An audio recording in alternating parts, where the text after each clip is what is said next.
Don't You're know. gonna go through and edit this, right? So we can. No, I'm not editing anything.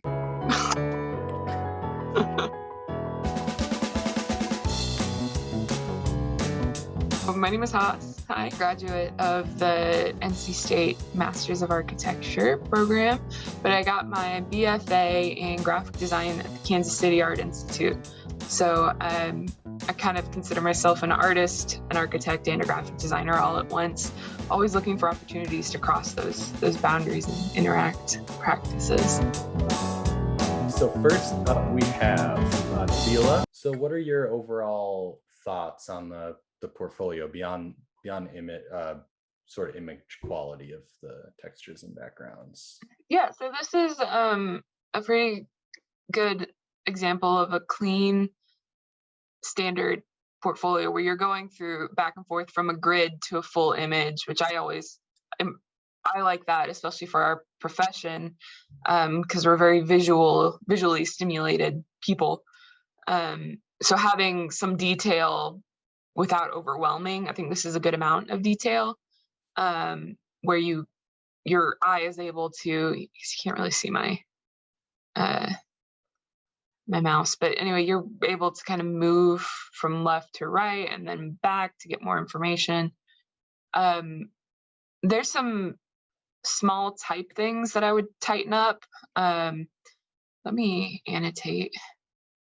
I don't know how detailed we want to get here, but first of all, I think this spacing here is a little awkward, where these are even, and you really want to kind of have a title, either have it as a header for the page or tighten it closer to the text so that you're getting groupings, either this as a grouping or the whole page. The other thing that's a small subtle thing, but that impresses, I think, especially with architects, is alignments. So you've kind of got a nice alignment here where these things hit, but then this bottom one, oh, that's supposed to be a circle. Well, this one anyway is kind of just floating. So it's not really anchored to the bottom. It's not really anchored to the top, a little bit to the side. But one easy way to do that is to just either bring it up to match that line, or bring it down to match this line, or have the bottom of it hit here, just somewhere so that it's in line. Right now it's just kind of floating, seeing it's not, there's a small relationship here, but it's too far from that image to really make that connection. Yeah. So that's the easy way to kind of ground any kind of floating text, is to give it a relationship to something that already exists on the page. Oh, that's a I really like it. good. Yeah, that's a really good point. I really like the fact that Yeah, but otherwise, precedent- yeah. I like the fact that the precedent images and the site images all have a similar hue to them. That seems Yeah. very obvious, yeah, very intentionally done. And I know that I've seen a lot of portfolios where they'll use existing images, but not really do anything with them. And then it jumps out and it doesn't, it's not very cohesive. So there's really like one tone, which is this green tone. Yeah, that's a great observation, because often with a page like this, it can seem really cluttered too. So even when you have maybe size hierarchies, you might look at a page and not really know where to move your eyes. But when you start to soften out these backgrounds, you still have the same amount of information, but you're immediately drawn to kind of this clean open, what it is, and then you're seeing the closer overall image, and then you're going into the more detailed kind of supporting information. And then just small detail here is the watch your page numbers. Oh yeah. Yeah. I try not to nitpick, but I can't help it.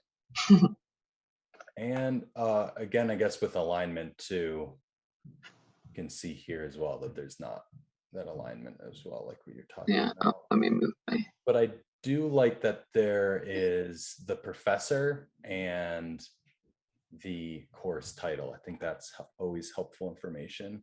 I'm wondering, this page still seems pretty, I don't know, I'm wondering what you think about having these 3 images on the bottom and 3 images on top. Just seems like there's a lot of almost like bouncing around. Bouncing around is fine when it's choreographed. Like I said, the color kind of helps with that. I think the main reason this is kind of reading odd is all the white space here. It makes, even though this is following us. Can you see my mouse, by the way? Actually can't see your mouse. Okay, that's probably making this really confusing. Um, I still know what you mean though, like all this white space. yeah, so like how well, here, let me just use a draw. Okay. How this and this are following the same grid, but this is kind of, again, is connected with this image. These don't really form much of a relationship, which would be fine if this was forming a relationship with something else. And right now it's not, with that, again, that text is just floating like we already talked about.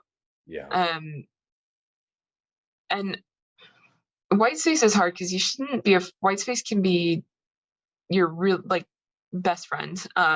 You don't need to fill every inch, but at the same time, the content that you do include needs to flow as part of a greater narrative. I Cu- might have looked at, I'm not exactly sure why, just compositionally, I might have looked at stacking them more this way so that you get like a full movement, so that then this, becomes one large connection, and then that text box can somehow support this image over here. Yeah. Mm, Can you talk a but- little bit about white space? Because I was certainly confused about that at first. I thought white space literally meant the color white space. oh, yeah, no. So white space is essentially just empty space. It's well, empty isn't even a good word for it because I think it can have a lot of charge, depending on how you use it. But it's the container, right? It's all of this. But it includes this space here, even though that's white space. It's doing something. It's framing these images as a rhythm of 1, 2, 3 instead of a single flowing narrative. If they were together, you can use that white space to kind of decide how things feel, as far as spacing. You can tell here the white space is working against them to make this feel like it's floating. Um, but then it can also be used as, I mean, it can be used as a lot of things. If you come at it the right way, it's another design tool. Because whoops, because I think one of the most powerful things that white space creates is a break. It's a kind of a breath of opportunity to, that's what I'm looking for, to absorb the content that you're looking at. So if this were just solid grids, obviously you're going to be a little bit overwhelmed, and then you're just flipping through without getting an opportunity to understand what you're looking at.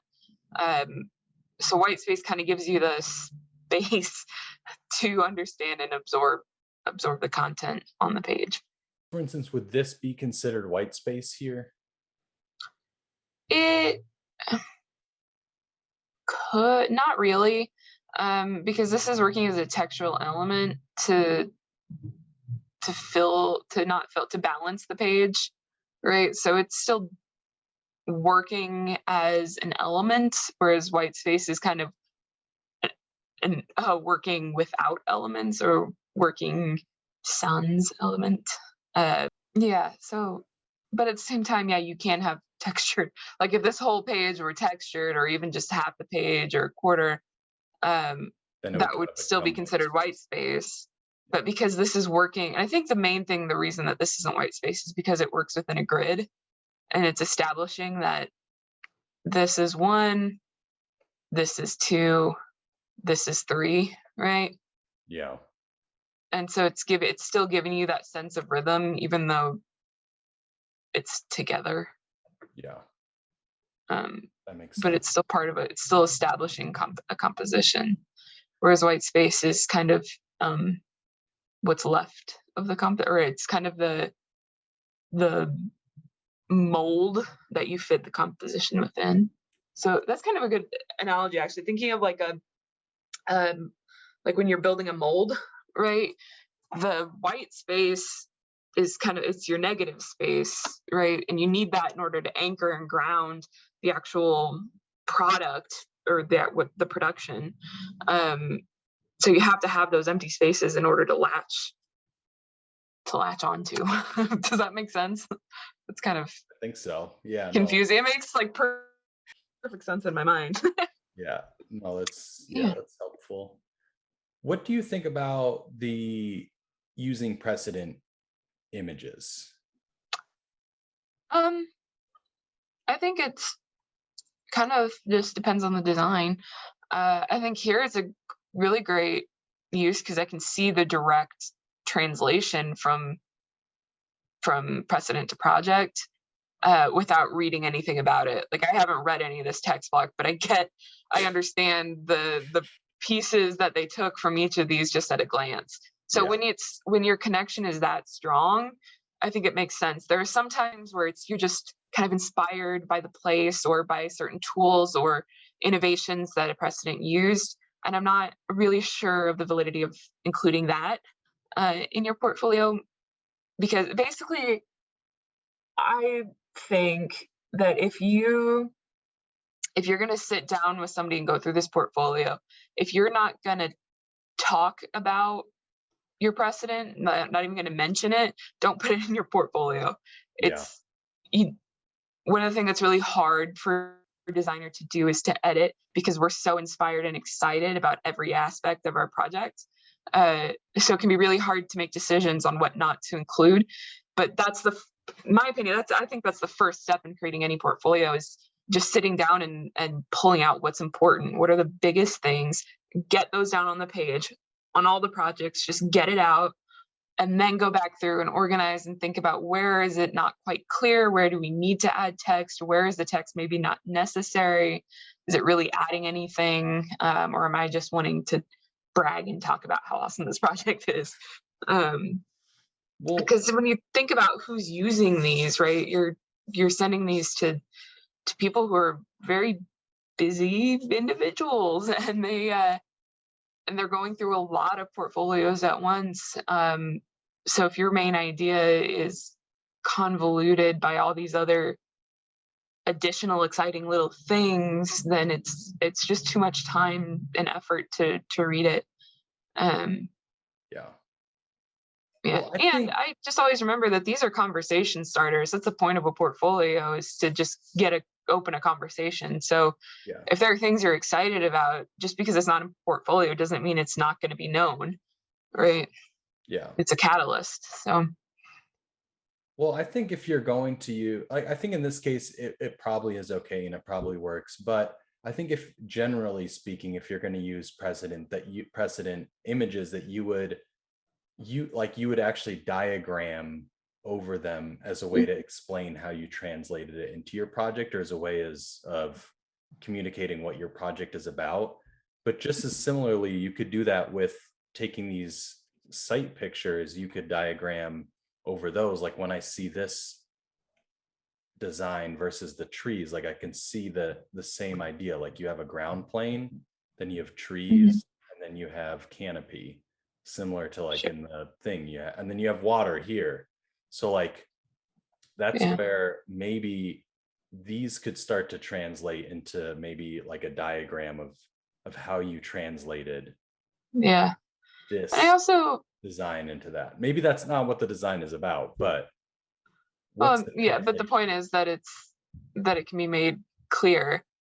Um, but I also think sometimes about when you're including your inspiration images, that sometimes yeah, without, I mean, sometimes even with diagram, it feels a little, I don't know, kind of forced. Like, Yeah, aren't we all kind of inspired by the trees in the area? Are we all kind of inspired when there's water and path? I want to know specifically what it is about that water that you took and applied to this that I've never seen before. Because otherwise, I can look at this and I know you're inspired by the water on the site. You know, I yeah, don't really need this.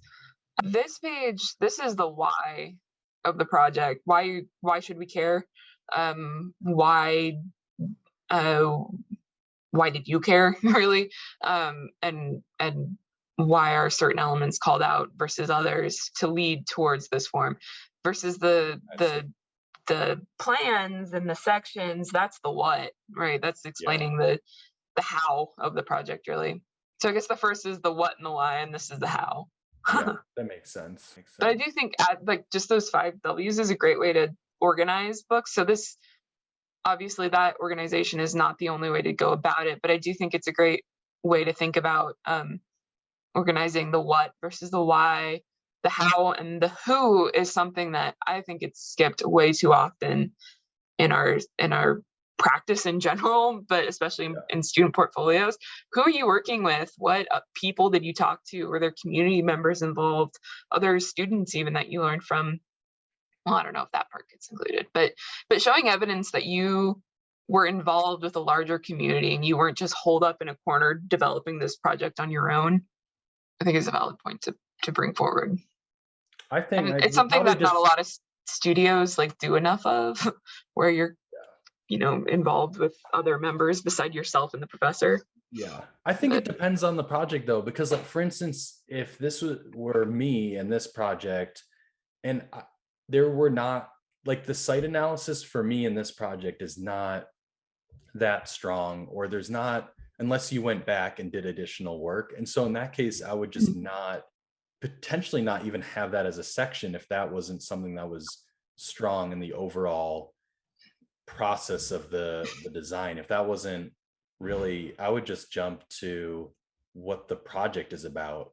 If there wasn't really a strong kind of like diagrammatic, I think it's nice to ground where this thing is, which is kind of what yeah, this I think pretty you need picture some does. But context in the fact that we know that it's in a large wooded area and we know that there are other buildings around, and yeah, it faces water. I think just that is the information that we all look for when yeah. first But attacking any that's not, project. to me, that's not this, the title says site analysis. To me, this is not Oh, necessarily an well, the word analysis of the analysis site. too, we could spend a long time just talking about. All right, let's keep going.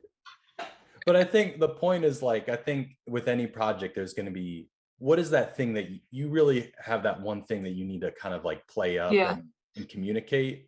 And if there was one part of the project that you you're just, right. I think that's again organization of we get.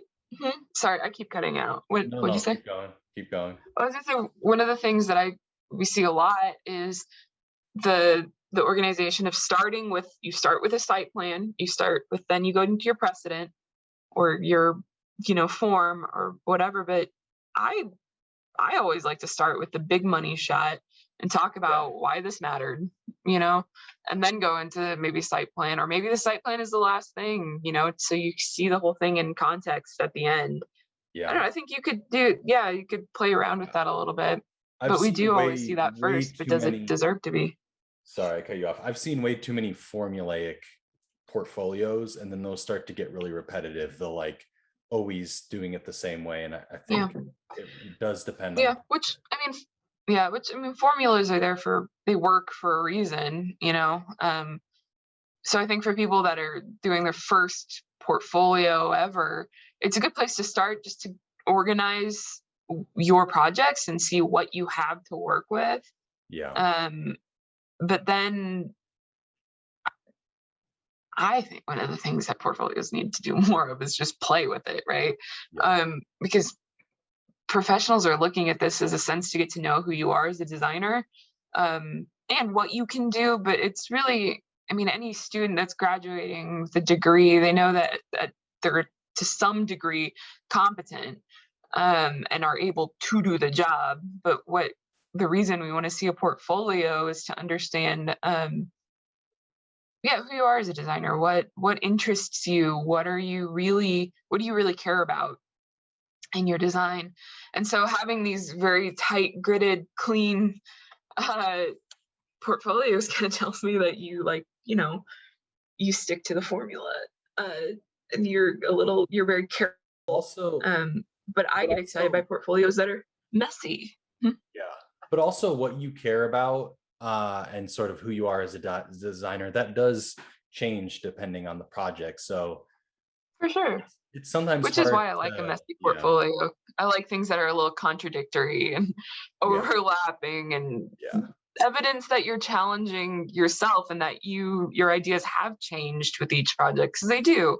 And I think often we try to lie about that a little bit. We think no, as we change as each iteration of our portfolio. I know Nate is guilty of this. Of we got to change the project with each iteration. oh my gosh.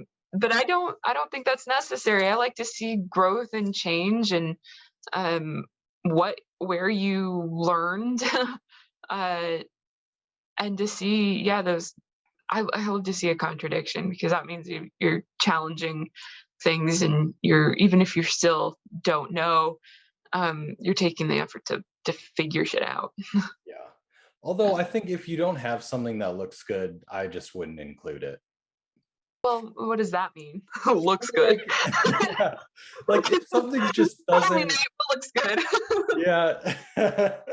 I just think like people have some people are going to look at this so quickly that if you have something that just looks blatantly awkward or just not that you didn't really Oh yeah. put time into it, uh, they're not going to care if Well, you that's yeah. you went from being a bad designer to Yeah. a good designer. You need to only show good No, work. no, no, no. I'm not talking about bad design, good design. I mean, that's effort and aesthetics is Yeah. what you're talking about. And yeah, you should have effort and a sense, an aesthetic sensibility, whatever that means. Yeah. But I'm talking about your ideas of like spatial relationships and form and material, those kind of questions, interactions between people in a space. Like those are ideas that you're going to forming at the beginning and are constantly changing. So if you're presenting a project that's you know all about I don't know, fuck social revolutions, right? And you're just like all lofty about it, and you're like, architecture has the power of revolution. Show me that. And then if you go through and you're like, you know what? I don't know. I think architecture is really more about community and it's small scale, and let's get people involved together. Then yeah, contradict yourself, or just say hold to both grounds. Say architecture has the power of both, and here's how I've discovered that and explored it. And go to that deeper level. We know that the form is nice. I can look at it and see, all right, I see the thought of the geometry in that. Um, but sometimes we hide the deeper meaning of these buildings in big blocks of texts. Yeah. Uh, and sometimes I want to see a little more radical play with it and just make that text fucking huge. Take over the page, saying this is what I mean. What This it's is about. what this is and what it's doing. Well, I was going to say back to the portfolio. What I like about this one is a site analysis again, and you can see in this case, you can see the translation of site analysis to design. Yeah. So I think Yeah, in for that sure. case, it makes sense to keep site analysis because it's like, okay, we Well, actually that's an keep it. actual analysis there. That's not just a survey. That's why I think the other one was a survey. Yeah. I think overall, my comments so far with this portfolio is that there's too much for each. Like it doesn't even seem like that much, but I would even take it back. Like I would say this is like 2 pages of like elevation floor plan section. Yeah, like that And view on the top left is just unnecessary, I think. Yeah, there's a couple of I think redundancies. you just really need, I think you only need 1 page, it's like you only get 1 page to do the technical drawings for this project. Yeah. Okay, you have the site analysis diagram. Okay, whatever. If you have a technical page, and then a render and a render again, but then an additional technical, I think there's just like one too many pages for this project. But I think that it's not even about the pages, it's just the content is repetitive. there we go. Like you That's a got better way to say it. elevations and elevations, levels and levels. Oh, and then we get them again, Yeah. but saying something else, maybe. I think there's drawings that can be combined here a Like for lot. instance, these to me are really awesome elevations. I feel like it tells me a lot about the project. Yeah. And these are just necessary to have because they're floor plans. And then these don't seem, as exciting to me, so I would I just kind take of, you those know out. what? Sometimes I wonder about the necessity of having that kind of floor plan because Me too. we're not looking in at your programs and how you've laid out the space. And I mean, yeah, I know that was part of your design. And if I was really curious, I'd ask you about it. Yeah. But like, I'm not getting any additional information from the floor plans than what I got from your diagrams on the next page. So I agree with you. However, there is one element, which is sometimes you just need to communicate that you know how to. Yeah, that's fair. So I Mhm. agree with you. The amount of times people actually like get into your plan, and usually Mhm. when people get into your plan, they realize how your plan just doesn't work at all more often than Because not. we have Like, this much time to develop them. yeah, Yeah. they're like, wait, the door is here, the entrance is over there, and why is there an awkward Yeah. space over there? Yeah. And you have So that's again an organizational thing that I'm a fan of where you're looking at what each project is doing. So like in my personal portfolio, I have my art with 500 comprehensive class. That project is where I put like, all right, I can do all this shit. I've got the section, the detail wall yeah, section, got my plans. Like here's yeah. evidence of See, uh, of comprehension. But now let's go on to some cooler what projects I love about and that, not, spend what too I much love time on it. what I love about that example, it's like looking at the whole portfolio itself and saying, what is there any redundant thing that I'm communicating? And of course, there's going to be Yeah. some things, but if you have that one project that just shows floor plans really well, then maybe you only need to show it once, like you're saying, Yeah. or one Like, technical drawing. But mhm, every project should be trying to achieve one additional thing, yeah. whether that's just a beautiful knowing how to, okay, this person knows how to do a beautiful render, or this person knows how to do a section. And then if there's two projects that look similar, you kind of have to take one out. Yeah. Like, for example, the way I organized mine was, well, I think I changed it a little bit, but initially was I had one project that was really looking at form, and it was even a project that didn't have a site. There was no site to it. It was that Sightless Chapel project, and that was Oh, all about form and some theory and philosophy, and it was a really visual and geometric project. And that's what that one was. And then the next one was my really technical, the comprehensive, got my floor plans, got my water lines, HVAC, RCPs, all that stuff. Um, and yeah, some cool renders, and we made it look pretty, but it was really about the technical. And then my last one was about something totally different. It was about community engagement and how to involve disparate or diverse peoples and communities into something that's improving their own place, and how to encourage ownership over a project, over the success of a place.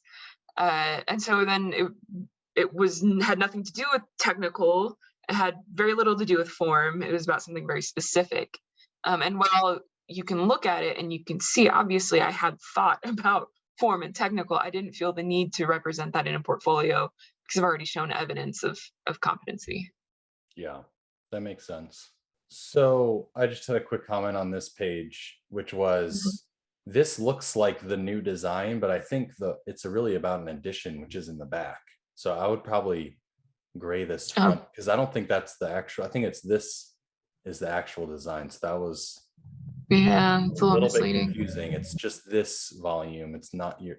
So it looks like this is when I first saw Right. this too, I was like, is that the design? I didn't even see this thing in the back. And this is Um, also a real project. So yeah. But at the same time, that might be kind of the point, is that it fades to the back of this existing history. I did notice that with a lot of the submissions, there was issues of just it just looked like it was not the pixels. Like for Mhm. instance, this is a beautiful section perspective, but then Yeah. that image quality there. Mhm. For images, if you're only doing a digital portfolio, it's 72 DPI. You don't need to go bigger than that, otherwise you'll junk up the file. For print, you want 300 Wait, DPI. And then what? there's a huh? Wait, really? You only do 72 DPI? Yeah, if you're only doing a digital, you keep it at 72. Um, And there, if it looks a little grainy, even then, it probably has something more to do with the image itself. And I've got a trick for that, um, which is, I won't go into too much depth here, but if you go into Photoshop and you open your image, there's a camera raw filter in your little filters drop down. And if you go in that and you zoom in really tight into the picture, you can see it a little bit closer.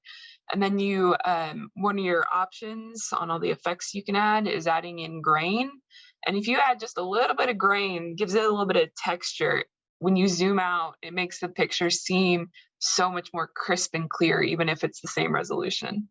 Whoa. Um, You're gonna have to show me that. I yeah, wasn't that's something aware I of learned at my last internship, when they were doing, I mean, they were doing huge wall-sized graphics. So in order to kind of cheat image quality, I mean, there's obviously an only a certain extent you can go with that, but you just add a little bit of grain, and I mean, you got to kind of learn your eye to find the that. right balance of it. But So final thoughts before we go to the next portfolio of just the overall portfolio. How well, generally, I'm pretty impressed just having seen several architects' portfolios and graphic sensibilities.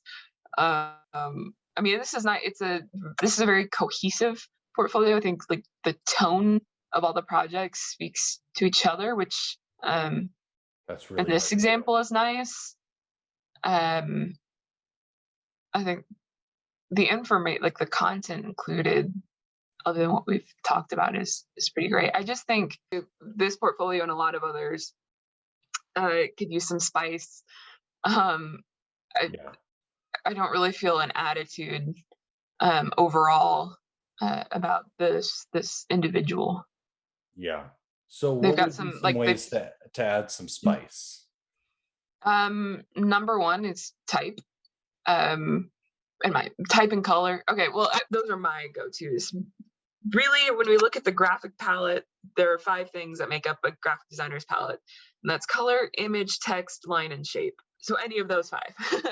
Those are the tools that you use to to generate your voice and your attitude. So I like to approach it where I kind of pick 1 or 2 of those to really lead the design.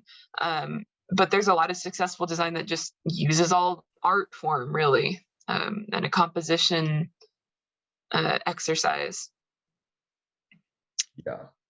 I think for me, I think, yeah, reducing the So my favorite things are type and image. But yeah. hmm, I think for me, for this portfolio, like I think it's very hard to have a cohesive colorish kind of scheme. Like there's blue that happens twice. So that was mhm. really successful. Also using the green on the precedent images.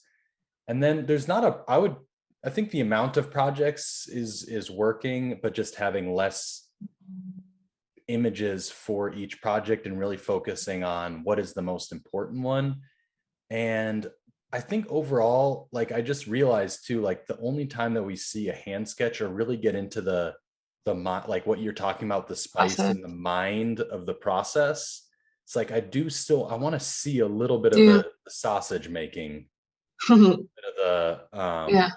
And I think again, that's one of those things where you can focus one of the projects. Like if on this project, if that instance were elevated or exaggerated, then it would be, then I wouldn't need to see it elsewhere. Um, but it would have to be like a clear kind of point to this, including this project. go through the next one that was submitted. Okay, we got through all of one. Yeah, we got through one. We might need to go a little bit quicker. Uh, There's your red. There's your spice sauce. woo! A little red. Okay, so this is kind of cool. I'm assuming Okay. that blue would be. Oh, never mind. I was kind of thinking like one would be student, one would be professional. So I don't know what the. Oh, it's red, or I would switch the orange and the blue, by the way, just to, or I don't know, make some more differentiation between that orange and red. Yeah. Also, Just a I'm side note. curious like what those colors mean, but I guess we'll find Yeah. out. Oh, and also go back to the contents real quick. When you have a different one on each page, see how this goes 1, 2, 3, 4. Are those pages or Those are chapter? project numbers. Oh, I they feel a little unnecessary to me. When you've got the name already, I don't think you need That's what I have, a but I don't number. have a table of contents.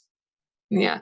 The only reason I would include a number here is a page number. If you just but even then it's like if you have a regular rhythm, Yeah. you may not need a page number. But chapter numbers, I mean, they do the same thing as the title, you know. Yeah, that's true. And when you only have 7, I don't think it's necessary. Anyway. Especially if you don't have an indication of, I'm just going to quickly go to like project number 2.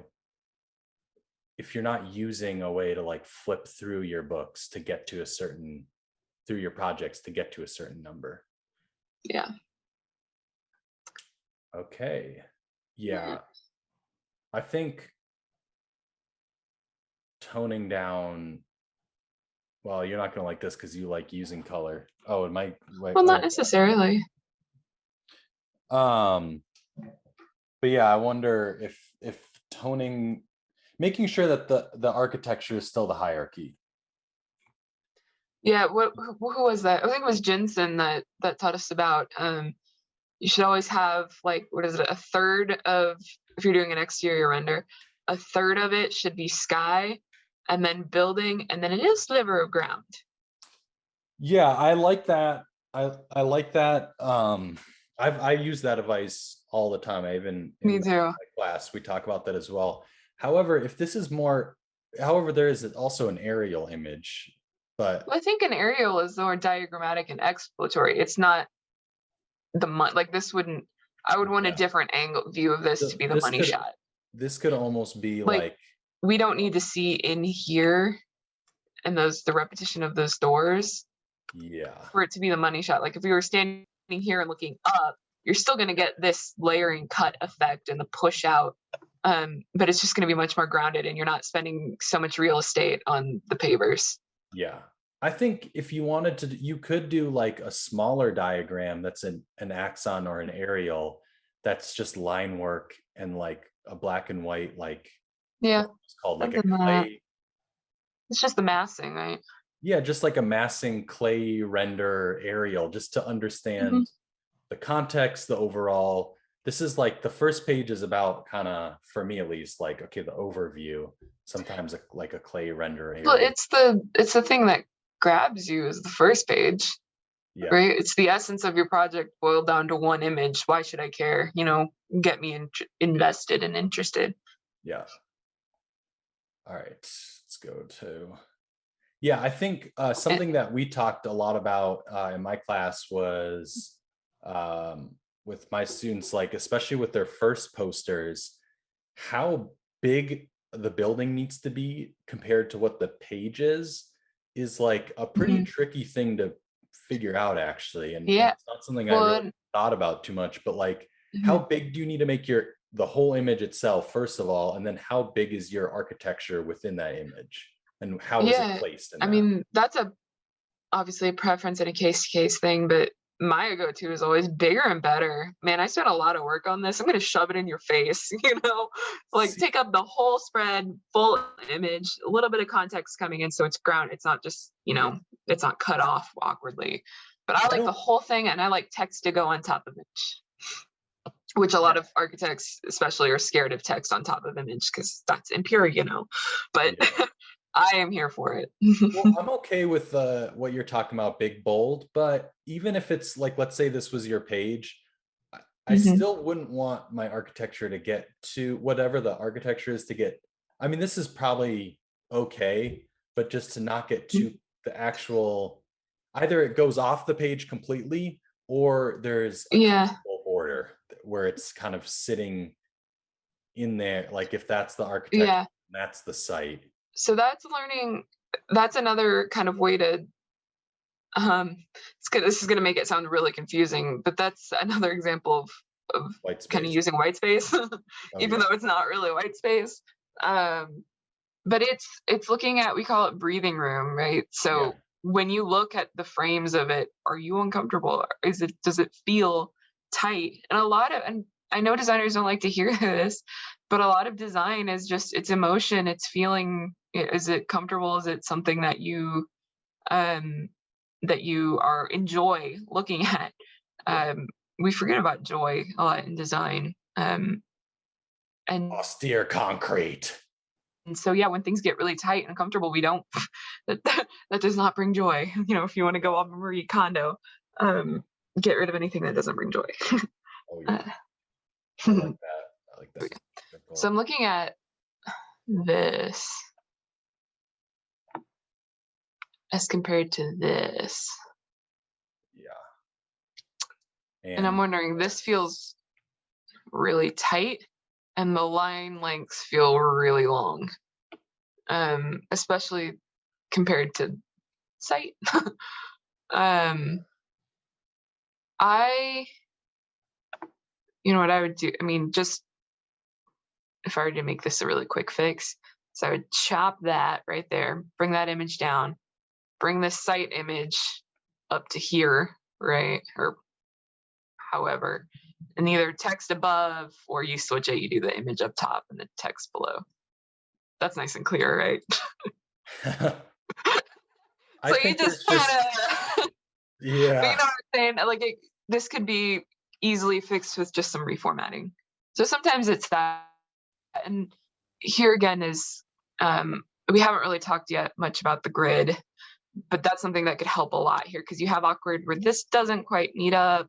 This is a different grid than what's going on here. Um, Yeah. and then again, you get this weird kind of things aren't really lining up for me here. Um, Well, there's also just so many things to manage. Like you have precedent images, you have a aerial photo, a yeah, site plan, and a three-dimensional render and text. yeah, but since you're not labeling anything on this plane, you're really just saying, all right, things go across here and things go across here. You can chop this in and you can use the same grid that you're doing here, whoops, the same kind of boop here, and just reflect it boop there, Yeah. as another option. I mean, there's several things you can do here. I just think it needs a more rigid grid or thought towards that. I wonder maybe if there's just a way to make like just to make it into one image. What do you think about just like oh wait, let's go to like if you just sketched like because what these two are trying to talk about is like the history and then the flow. So like it's Yeah, you're trying to right. This could connect just the building to the be site. So I just wonder if you could go with like a massing wireframe just to kind of show. a wireframe, and then take these same arrows and put it right on top of it Yeah, and or then underneath all the the wireframe, whatever. And then this this is is just the completely not needed.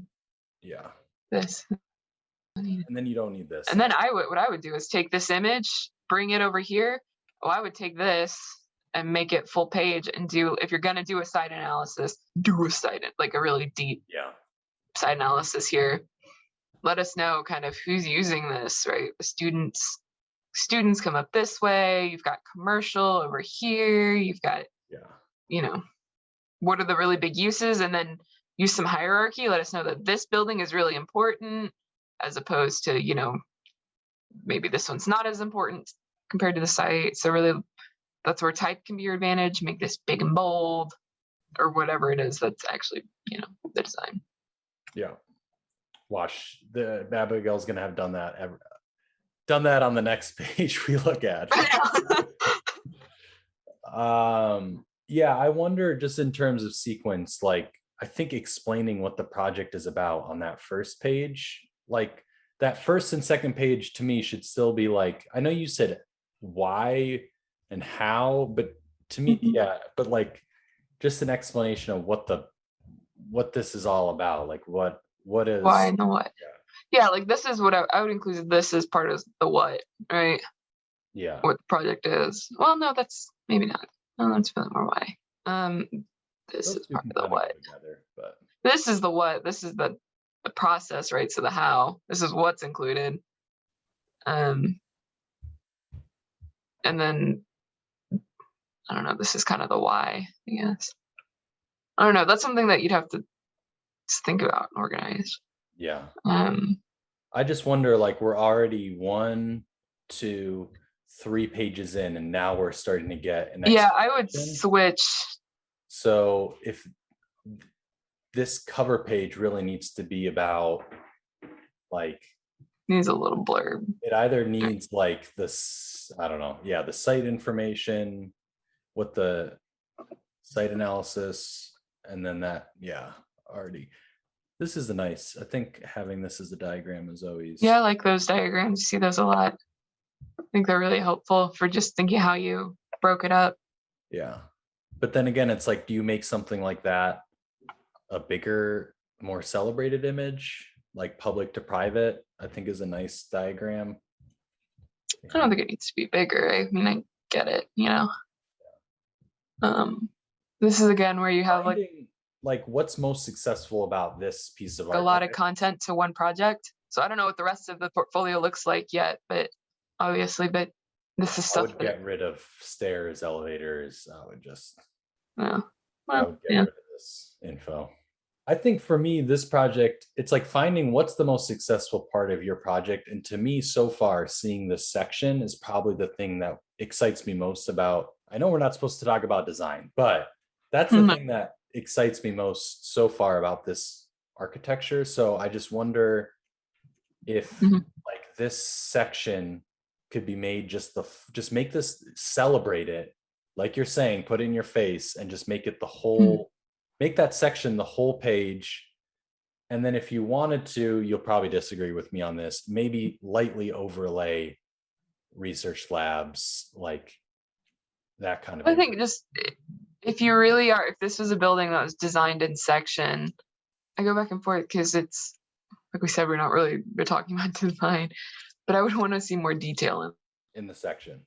in that in that section if you're going to build it up that large. And Huh. maybe give it some, yeah, maybe give it some more depth and maybe some more line weight hierarchy so you really know what's being cut. Well, and um I want to see like furniture and people actually interacting with this space, not just standing in the space. And yeah.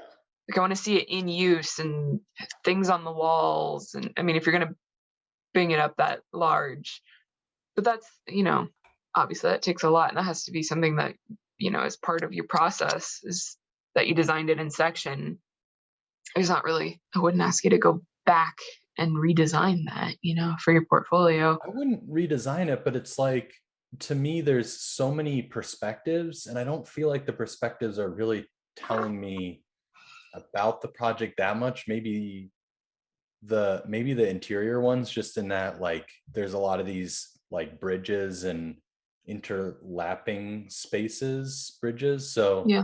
that's where the section, to me, that's the most celebrated part of what's happening. Whereas Yeah. like, And that, wait a minute. And this image is, sorry, I'm flipping around a lot, yeah. and it's Well, probably that first image is, I kind of forgot that we were looking at the same building. I think the other perspectives are coming from the other side, maybe. I don't know. Yeah. I think more like set the section and overall view, like where, oh, this is a different, never mind. I was looking at the other one. Maybe that section is going through. Yeah, that's that elevated roof there. Yeah, no, I thought I was looking at you went to another project that had like that kind of roof. I thought we were looking at the same one. It's like, wait a minute. Yeah, that's it. Yeah. That's the roof. What are you? Dog's acting weird. Okay.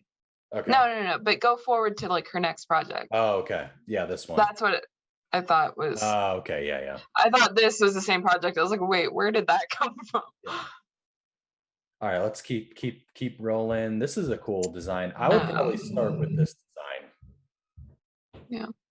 I think the other one, this project is really more about, this seems Mhm. like it's the comprehensive studio. It's Yeah. a little bit more Yeah. technical focused. This one's like, Mhm. whoa, like That's a what? that's a good organizational point of um often, and I know I used to do this a lot too with every portfolio, is I would do it in chronological order, Man. where the newer stuff was first. that's unnecessary. I mean, sometimes that's just how it works out, but you should start with the one that you're most excited about. I think Yeah. because chronologically, and I always, whenever I'm designing portfolio, I always think of what I'm, how I'm going through. If I'm sitting down and talking with somebody, how we're moving through the book, right? So I start with the thing I'm most excited about because we're going to spend the most time on it, and so Yeah. we want to do that first because as we can see here, architects will talk forever about anything. So if you start with something you don't care about, you're gonna, or not as much at least, you're gonna spend a ton of time on it. Yeah. And then your thing you're most excited about is just kind of, oh, here, look at this at the end. Or you're just gonna be, way over time or whatever. Yeah.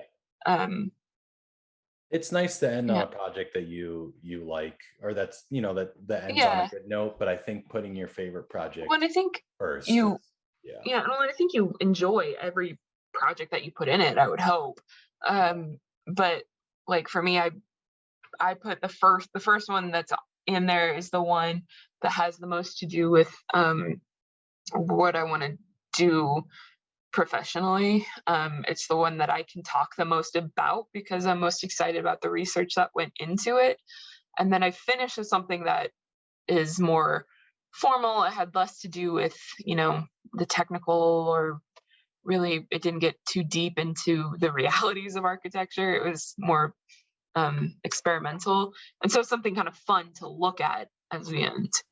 So this looks like this was a group project. I almost want to jump over back to Nabila's and check that Nabila had a team. Yeah, always important to I, just remember. I think this is a really cool design.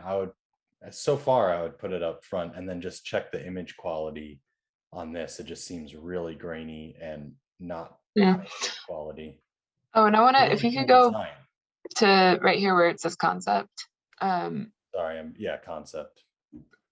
uh I want to talk quickly about these long bodies of text, even though this isn't a ton of text. But as you can see, as we're flipping through and talking about this, I have not read one of these things on either of the portfolios.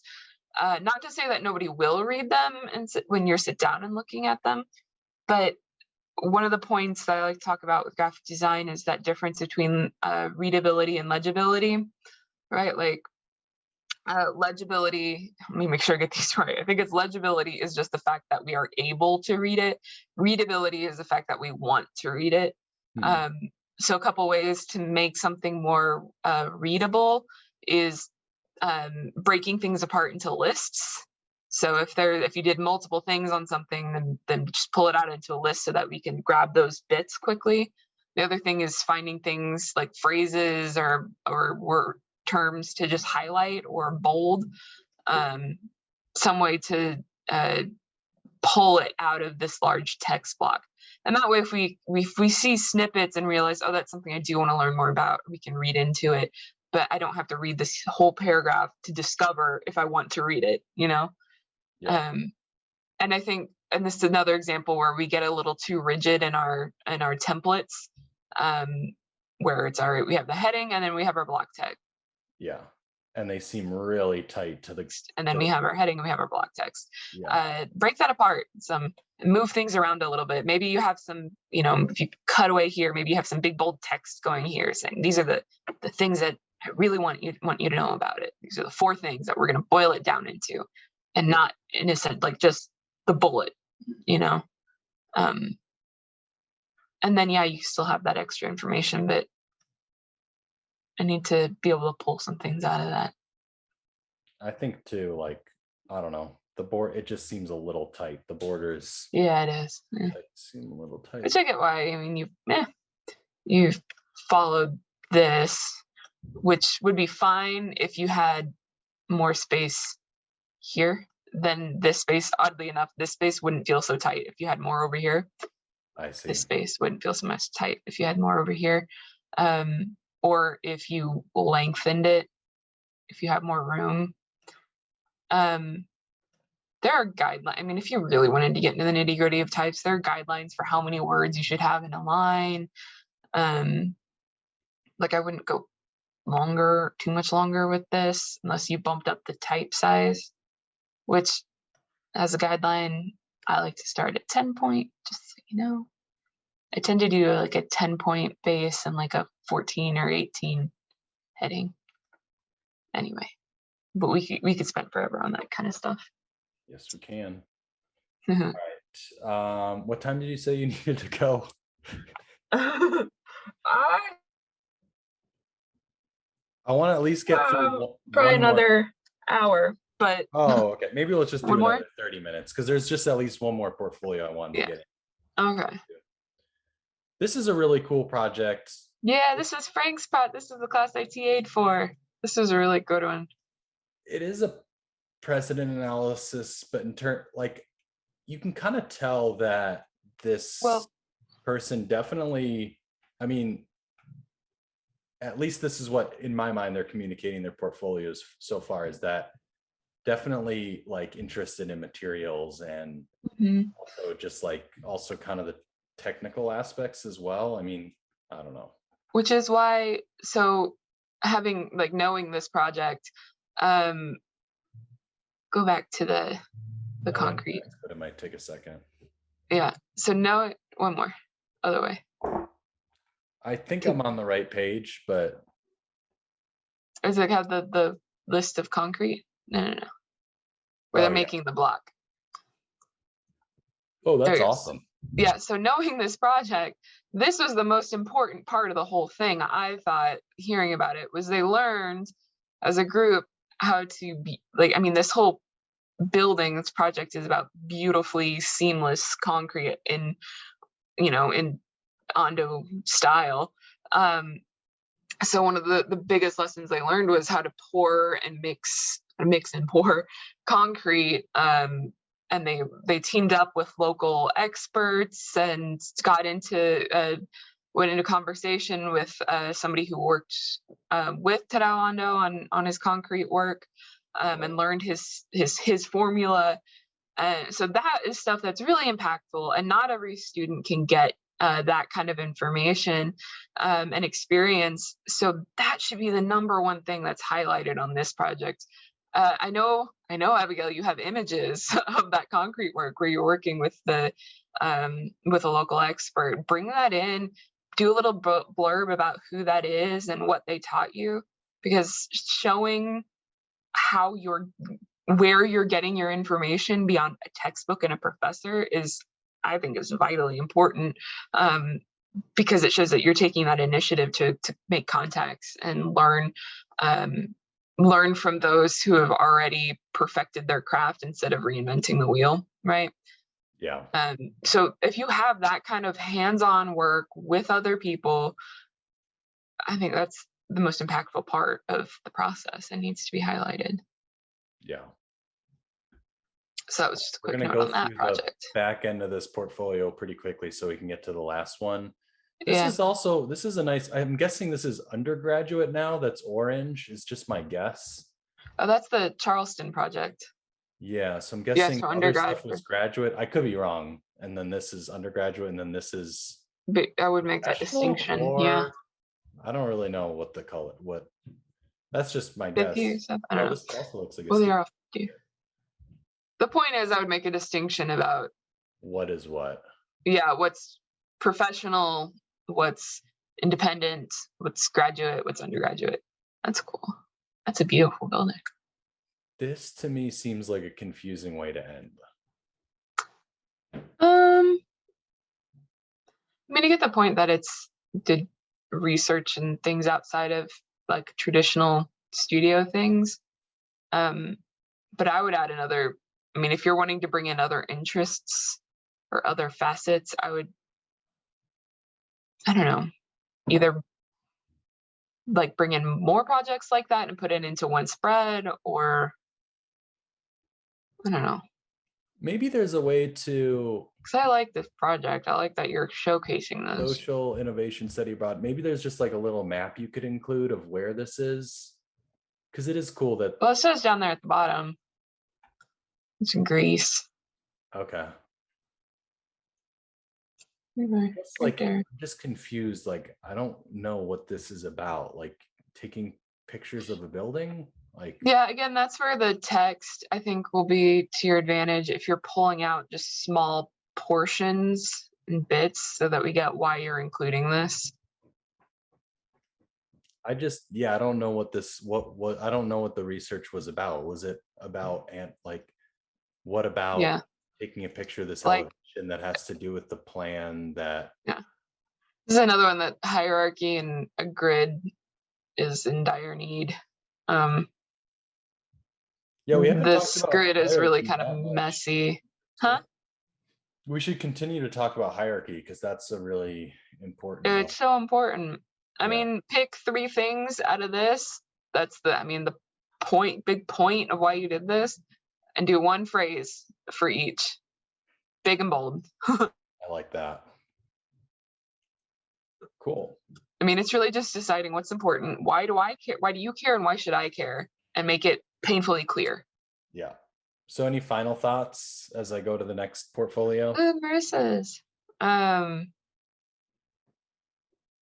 we'll do final thoughts at the end. Okay. For final. I like this cover. I do too. Yeah. I wonder if it is Marissa's or if it's I don't something want. that was I don't want found that. I don't want that border there for some reason. Like, it felt really clean and till that border. bold. Yeah, the border just kind of. Yeah. The border. The border kind of, like, cheapened this move right here. The border made it cheaper. If you get rid of that, this is gonna be really clean and classy. yeah, I agree. Kind of Yeah. there's those like pre-made templates that have like the border things that are. Yeah. Okay, wait. Stay here for a second. This is looking pretty. I am such a fan of all lowercase. My only thing is there's a little strange when you go from all lowercase to all uppercase. And it's centered. Yeah, maybe bring it over a little. Line it up. I would line it up here. But it doesn't feel balanced. I think once you bring that over, it will. It looks clean. It does look clean, but I'm curious, like, now we're both drawing over this. I just wonder, like, I would bring this right here. I need to undo my drawing because I feel like yours is gonna be probably a little. Or actually, what I would do is do. You know what might be more helpful is to draw like a rough proportion of the sheet, like the square, and then maybe shape the page based on that so you can actually see it. Yeah, I mean, it's just composition, and that just takes time and practice. I think it seems like it's close, but it just needs that one more kind of step way back and just see maybe how close you're getting to these borders. And it depends. There's a difference too on if you're printing it or not. Because if you're not printing it, I would get pretty close to this center line with that content, move it over, and then that little blurb go here. Yep. So just basically revert what you have. This is really nitpicking though. Let's get into the portfolio. This is definitely minor things. Gosh. Okay, so I'm always a fan of including the resume on the first page. I do that myself.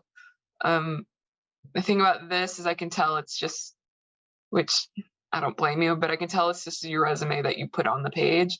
But it feels a little bit uncomfortable where this is just open and this isn't. So on the previous page, you had it really balanced where the white space was holding your information solid, especially with those small moves that we made.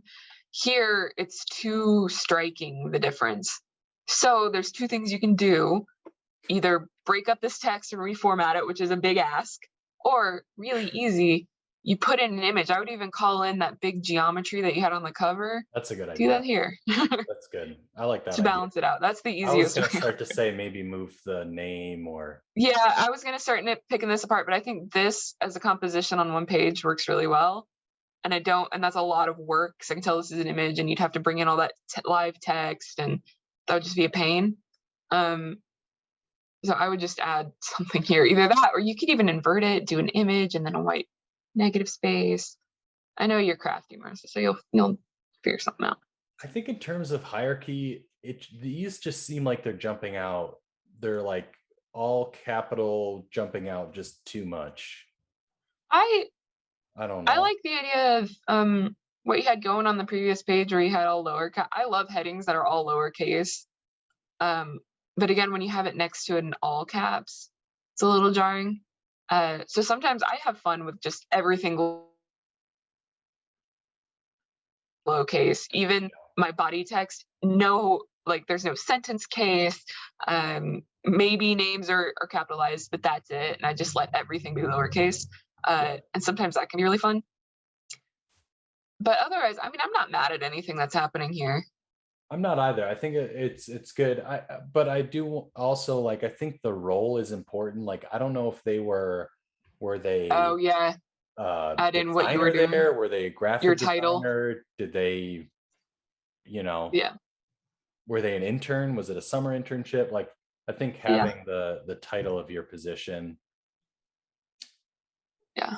Oh, it's nice putting your reference on there. I usually end up changing my references usually change depending on the job I'm applying to. But I, so does honestly, so does my everything about my portfolio changes with just about every job I apply for. I I'm I not don't telling you to like do that. I'm not advocating for that. It drives me nuts. Those, yeah. I would just get rid it of just this that part. I feel like there, yeah, I feel like it's like there's two different people in this world. Some people that like this thing and some people that don't. And so like my thing is like, I you might as well just not piss off the people that don't like it. I Like, like the idea of it. I like graphically representing information about yourself. The only thing is I've seen this a million times. yeah. I, And I've usually seen it on like Pinterest examples of resumes, which I'm not gonna lie, I go to Pinterest, I find inspiration and ideas from that.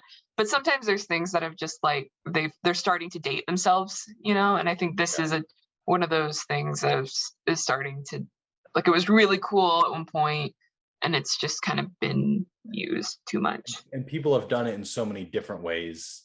I think, Yeah, so either like get really creative and do something that's totally different, which is going to feel a little strange because you have a really traditional setup with the rest of it.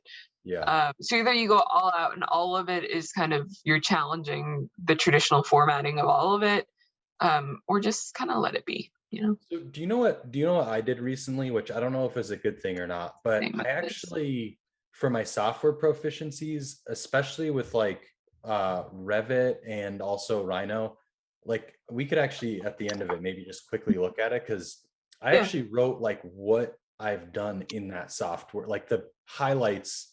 yeah, I really wanted to communicate that, okay, I've used Revit a yeah. number of times, and like I wanted to say I've done construction documents, or I've been a BIM manager, hmm or rhinoceros. I Like, Yeah, I think as long as you're careful with how much you're putting, because a lot of times employers just want to see like check a box, like have yeah, can you use it? Uh, so what I mean, again, like if you're being really brief, I think that's fine. I've also seen where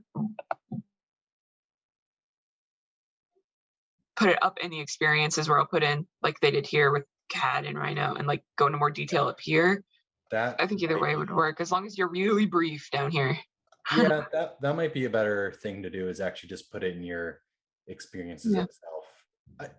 Because are people But I mean, people if aren't going you're to hire clear you about your based? hierarchy and your design, it can work the other way too. Yeah, I just think it's kind of easier if you're on the standard template to do it up here. But yeah. Well, people are again, it not can going to be hire you play with it. if you have, I don't know, like the software, it's like how much you're going to demonstrate it in your portfolio if you know these softwares or not. Oh, yeah. I would also condense Adobe these things to Creative Cloud. Oh, That Creative way, just Creative Cloud. Cloud, Not it'll Adobe seem more Suite. marketable and they're not going, do they have this, this, and this, and this? Just say Creative Cloud. So sad that Photoshop gets less than Illustrator. I don't blame it one bit. I am all for Illustrator and InDesign over Photoshop. Okay, what do you think about interests? I like having them there.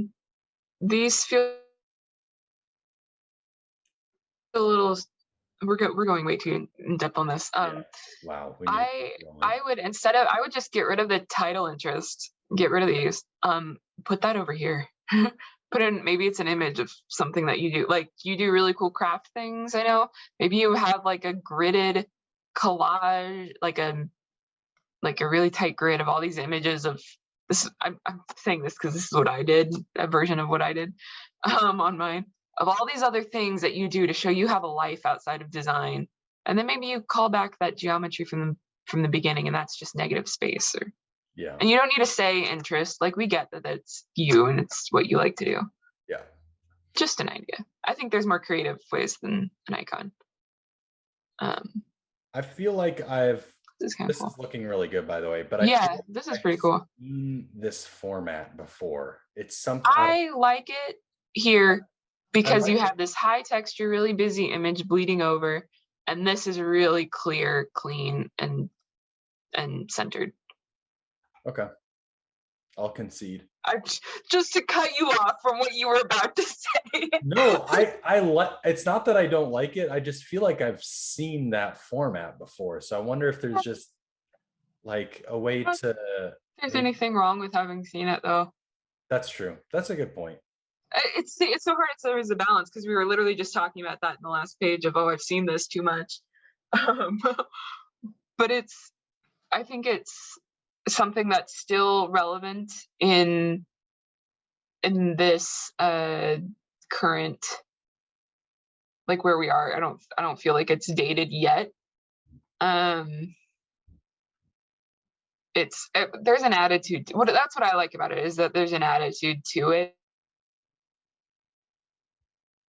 and it's a really simple, it's still simple and clean, but it's a little bit different from the other portfolios that we saw. So you can, like, this is a very subtle example of the attitude that I was talking about. That's true.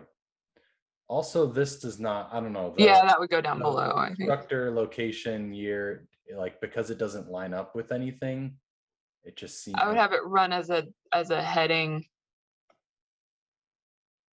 or as a footer, I mean. yeah, as a footer, but then also make it smaller, like the Yeah, it's a little large. So just as to give you as another rule of thumb, like I said, I usually like to start with about 10 point. Sometimes I'll go down to 9 or 8. It's getting pretty small. But then for like captions or sub content, I usually start around 8 point. And you like to go within multiples if you're trying to pair sizes. So like if you have a 10 here, then you want to go down by either 2s or 4s. So go either to a 14 or an 18 up here. This is just my general rule of thumb. By all means, ignore it if you want. So I usually go up in rules of 4 and down in rules of 2. So if I have a 10, I go up by 4, then 18, and yada yada. And then I go down to 8 and then 6 and see which one I like. Nice. I like that rule of thumb. This is I could have taken this semester. I mean, the studio. Oh, is this one that you're? I was considering taking the studio. I was too. I was really bummed I never got to take a Matt Griffith studio. Yeah. I like these vignettes. That's kind of fun. There's your poster. Yeah, they're really popular right now. And again, that's an example of like an attitude that is pretty consistent through the portfolio. And that's one move. No, I'm not. But then it should like, translate to these. These just seem like a completely different. Oh, not to me. I feel like they have the same tonal quality. They just seem kind of dark. Maybe a little bit. I think that's kind of part of it, is the contrast, right? Oh, I see. But real quick, what I was going to say is, so this is an example where there is an attitude that's just, I have a feeling, because I know this person, as we go through, that attitude is going to be pretty consistent. That's one way to go about it. I just like to see an attitude. It can be wildly different project to project, but you're going to have some elements like page numbers, maybe the way that your type is organized, that need to be consistent throughout, so that we know this is one publication and one person. But don't restrict yourself, because I know as we go through each project through school, you learn new ways to do things and you learn new styles and trends. Don't be afraid of showcasing that with each project. Yeah. And these titles seem kind of big, like you were talking about. Yeah, maybe a little smaller. But it's Really interesting because nitpicky we haven't things. talked about like this. For some reason, it doesn't feel like it needs any labels or additional text there. Yeah, this doesn't even need labels. Like those images sufficed for me. Huh? I agree. Yeah, I mean, so far it's looking really good. I think we're just highlighting some more Yeah. nitpicky This things. this page though feels a little awkward to me. Um, Mainly, well, I think a big part of it. I I don't think know this what is this is. attempting to be a section, but it's not doing anything as a section. There's not like enough of a slope to call it out. You're not. So I would just bring this down and let it bleed off the page. And that way you have a little bit more breathing room between the render and the plan. And I don't know what's being cut and what's not being cut, and I don't know what these like rocks are either. I think that's like a screen. Yeah, that's this screen. Oh, I see. Also, I used to really always try to make these like rendered floor plans. I just feel like black and white. I don't know. I Yeah, I just feel do like too. having better line work is better than having kind of these Yeah. textures here, but that's just a personal preference. That's not really. Mhm. Yeah, and obviously that's not something we would ask to change on this portfolio, but just to consider. But I think the colors, like there's just so many colors from the green, like the Mhm. baby blue to the green to the orange to then the site Yeah. images. It doesn't seem like the color has really been. I think you only get like two colors, right? Yeah. Black and Uh, orange.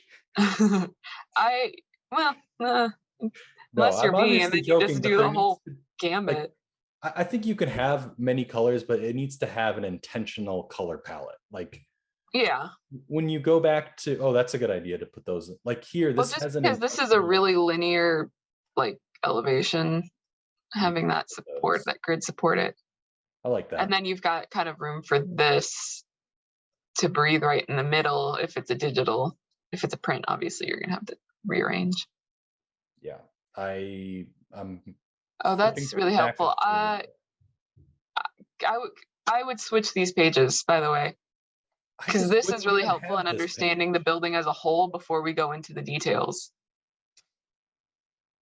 Yeah.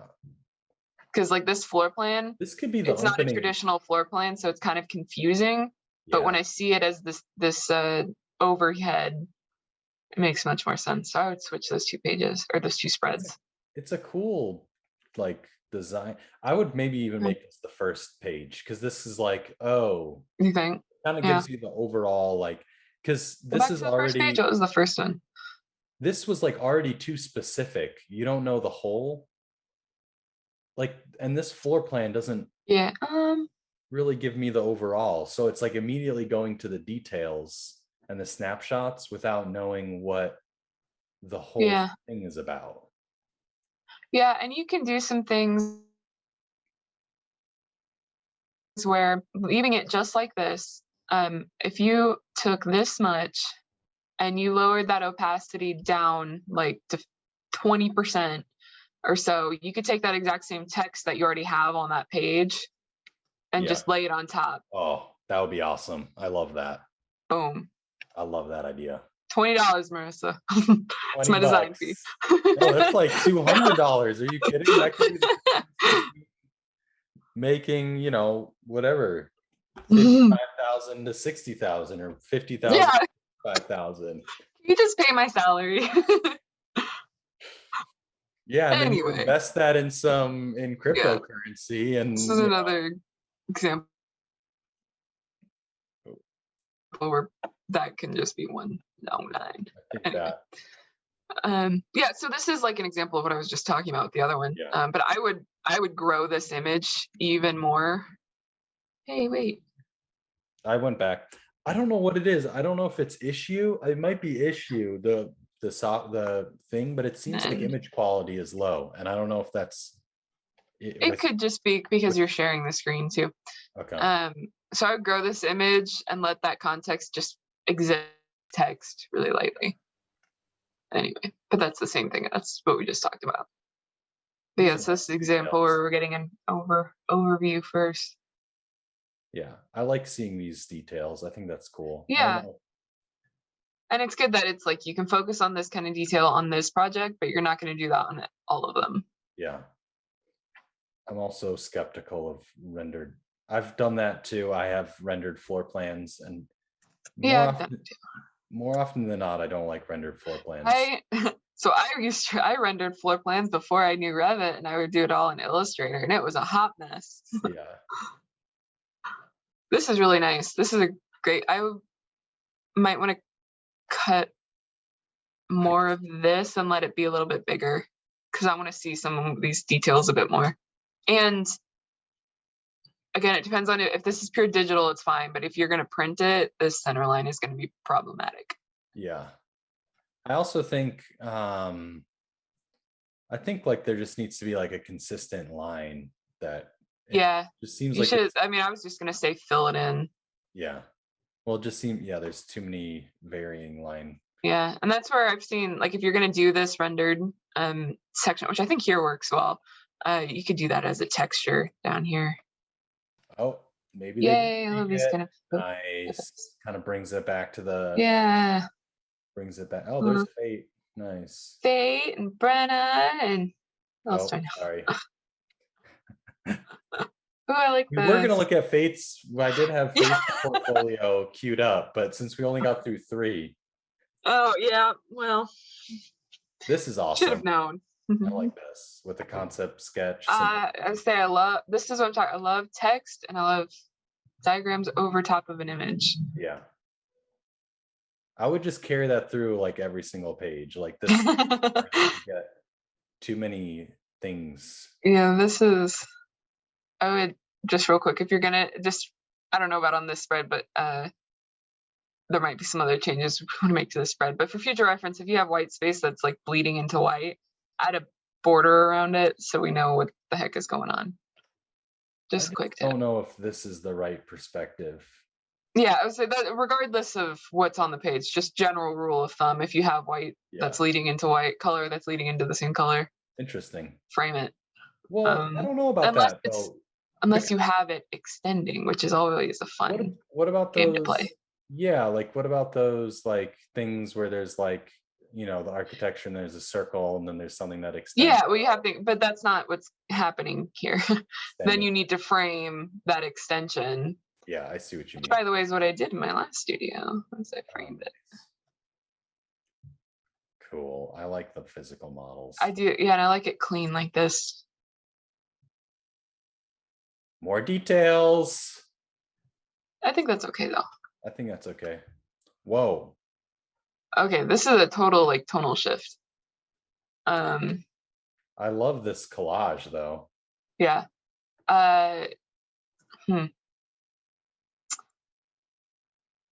Only thing is it's a little jarring. We went from these really soft, kind of pastel, really calm projects, and then it's just smack. Here's this high energy, which I am loving this. I'm just a little confused about how it's fitting within the larger portfolio. Is this an end project, Nate, or is there another one after this? Good question. This is Oh, we're like see, I don't know who the professor. Oh, this is the instructor. Yeah. This Savannah, Georgia. So this must be this was an undergraduate project. Yeah. Okay. So here's what I would do. Go back to that. No, because there's Jack right there. No, that was a new project. Oh, but it This is a new control damage. But go back. This is fall 2019. Go back to the intro page for this project. This is from I'm pretty sure this is fall 2018. Yeah, okay. So So this is where I'm conflicted too, because we just talked about how you don't need to go chronologically. However, I feel like in the projects that we've seen, obviously I haven't gone through the whole thing yet. Um, there feels like there's a big tonal shift from grad to undergrad, because all the projects we've seen in the grad work had a very similar kind of hand, where there were the pastels, there were the flat textures, the ghosted out people, and it was really clean borders and whatnot. And then it seems like several of the undergraduate are going to be these bolder colors and more severe um, tone. And so, this is just a question for you to look at, um, something to consider. If what I just said is true and there really is kind of a clear difference between the two, I would separate them and I would include a transitionary spread between the two, so that we are kind of prepared for that tonal shift. Because for me, when we turned on this page, I was just kind of like, wait, what? Where did this come from? yeah. This doesn't feel like the same architect, which is natural in education, but having that transition page to help prepare for that would really help, I think. Do you know what 'Cause I wait, go think? back, go to that next project. You know what I think happened? Oh, what? This is just my guess. I could be wrong. I think what happened was this was a new rendered. This was an old so this was done in undergrad, and then this overall image was then rendered now using maybe Lumion or Enscape. I'm not sure. Yeah, but it's still That's just my guess, but I go to think let like, me see the next project. but I think what they could do is like you can now take this same image and just put it into Photoshop and just give it some love in Photoshop to Yeah, make it. make this more of the reds and the uh kind of salmony colors that you've been dealing with. Yeah, I think you could just bring it into Yeah. Photoshop But and let me see. because I want to these see the other just seem projects though, like because see if this is an outlier, then that's an easy fix. But if there's multiple projects that have this same energy or a different one, then I don't we think, might want to look at some different strategies. or just not use it. Mhm. I I think mean, that it's a was the cool last project project. though. Oh, and then it goes into, yeah. I don't know. Maybe just I'm of the switch these mind that you last just two. bring it back into Photoshop and you just like because Well, this is too much color anyways with the blue and the wood and it's like too dark, yeah, too much like oversaturated. yeah, and I think I mean, you've got enough projects in here. You could probably just omit this one. But this is a really But nice I love page. to I mean, look see, at and I this. love to see that collage. Um, This is also a nice page of the black and the white like study yeah, models. I don't know if you would get rid of it because it is a nice project. I think honestly, I would switch this project and the next one so that this is the last architecture project before you get into your independent work. Yeah, I like that idea. And I would not use I this. would I would just not include this page. this whole page. Wait, Yeah, I'm probably kind of flipping around. Sorry, it takes a second. Are the you looking render at this ones. Yeah, section? I like this section if it's pulled out just like this though, and I like this is really informative. These two things Yeah, I guess I see what you mean there. are really informative. But go back one But page. they need like that opacity. It's like too. Yeah, they need to be softened. Well, It's not even, yeah, not opacity, but just like honestly, what you can do is just take these images into Photoshop and get a color gradient and just slap it on top. yeah, and give it like some, I don't know, just like some smile. Like if I looked at this, I would like think I would smile. I don't know if that's like the terrible Some joy, some sprinkle joy. some There we joy go. into You're talking about like spark some joy in there. Like it. it looks like a little too like depressing. Like it needs some. I guess the section has some life in Well, and it. it's not even like I can appreciate severe. It's just so out of line with the rest of what we've seen. Okay. Yeah. I do really, I don't know why, but I just really like these like Yeah, so I would think pictures. I I like this one. I would almost replace these bottom two with the ones on the next page Yeah. and do like a full, like the elevation going across or the section going across here and that uh, model shot here. And also this is a nice floor plan, so that's nice to keep. Yeah, leave that there. I would. I think it just needs that, like, just go over it one more time and kind of. How much space does oh, never mind. We got that other one then. And again, it's Okay. like you can either put your building just going way off into the screen, but if there's a tip that's missing, it's like, Yeah, it's and especially cut when you off. have this space over here. Yeah. And it might be too late to fix that if you did Photoshop work already, but Whoops. hey, man. Okay. Let's keep Yeah, what going. time I got? Okay, we need to wrap up. Yeah, I got like maybe 20 minutes. I really love this project. This interlace project is just super cool. Yeah. This is like, I don't know, I'm like, what the heck? Huh. It's awesome. And it's Yeah. kind of reminds me of like your project. Which one? Any of them, like the zip ties. Oh my God, yeah. Oh, I forgot about that whole semester. I love zip ties. I love This definitely working with found reminds me of objects. the paperclip project. And the paperclip where that project started. Well, there's a bunch of other portfolios. I guess we'll have to come back. I'll just let anyone that's watching, if you ever want me to just redline some of them, and or if you just want a one-on-one, uh, I'm happy to carve out some time and just go over it. Um, I always love looking at portfolios and getting into some nitty-gritty type and image and color and shape and line and photo work. Yeah. I think for me, the hardest thing about a portfolio for me. So I'm always happy to make time for that if you ever just want me to look at it. We didn't get a chance to. Huh? Yeah. I was going to say the hardest thing for me about a portfolio is putting in your personality and being like confident with that and sort of showing yourself a little bit. That for me was always the hardest part, was like showing yourself. Because like, how do you do that? What do you include? Scary. How do you cure? Like, I think especially when you're still in mid school, it's hard to kind of know how to curate your work. Yeah. Curating I think is the most difficult part for me. But the expression of it, I'm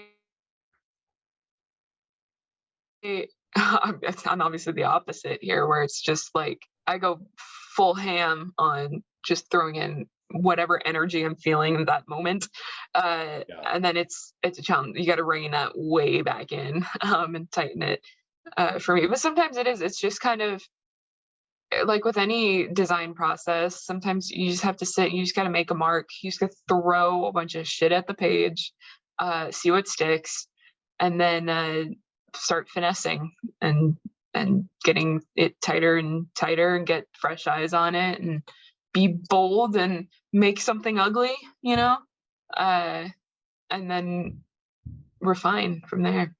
Yeah. And always look at precedent, find work that you admire in others, and not just in graphic design or architecture, but find art that's just weird and uncomfortable and kind of ruminate on it. That can be incredibly helpful for me, at least.